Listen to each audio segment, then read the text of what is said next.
Muito boa tarde, eu sou Camila Borges, estudante de Português 3.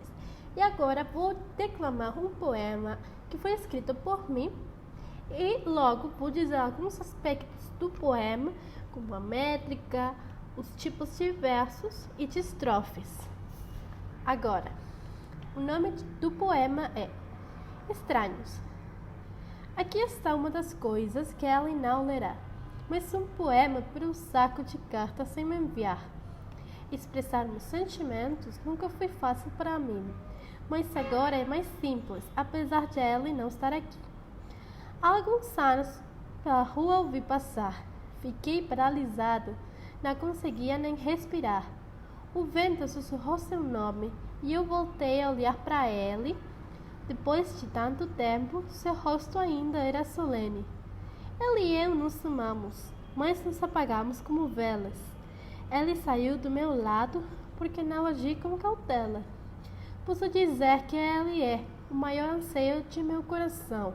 Embora agora, quando penso nisso, eu sorria com resignação. Talvez ele se lembre de mim. Ele pode me amar, talvez. Desejo poder encontrá-lo e me apaixonar por ele outra vez. Agora somos estranhos. Amantes fomos também. O amo menos do que amanhã e muito mais do que ontem.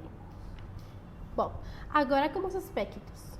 O poema tem várias métricas, mas a mais comum delas é o pentadecasílabo, presente no segundo, terceiro e quarto versos da segunda estrofe, no segundo e terceiro versos da terceira estrofe e no terceiro verso da última estrofe.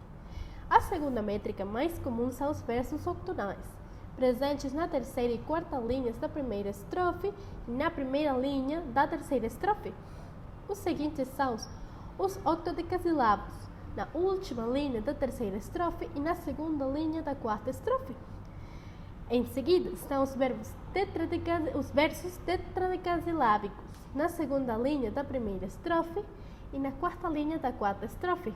Finalmente, temos os versos heptadecasilábicos, a primeira linha da quarta estrofe e os versos decasilábicos na primeira linha da primeira estrofe.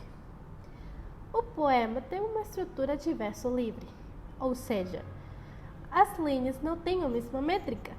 Isso pode ser visto na última estrofe, que tem 4 versos diferentes.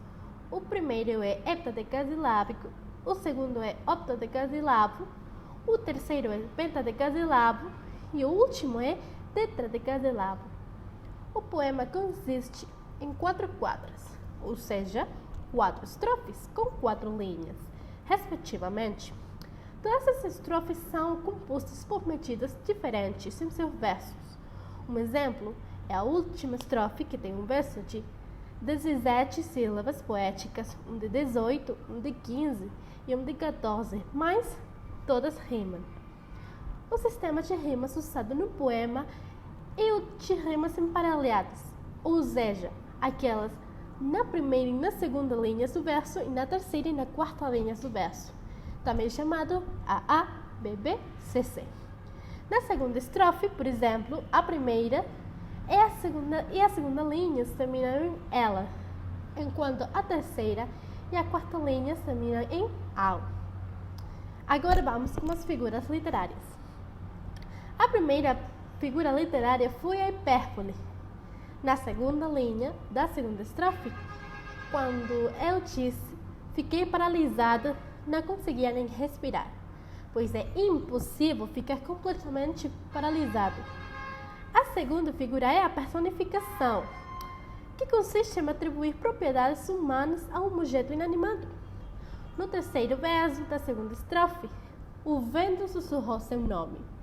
Porque o vento é um objeto inanimado e não pode sussurrar como um ser humano.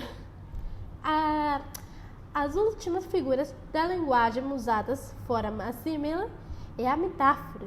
Na primeira linha da terceira estrofe, nos apagamos como velas, em que é feita uma comparação entre as velas que se apagam e as pessoas que se afastam. E finalmente temos o tópico principal do poema, algo muito importante para um escritor.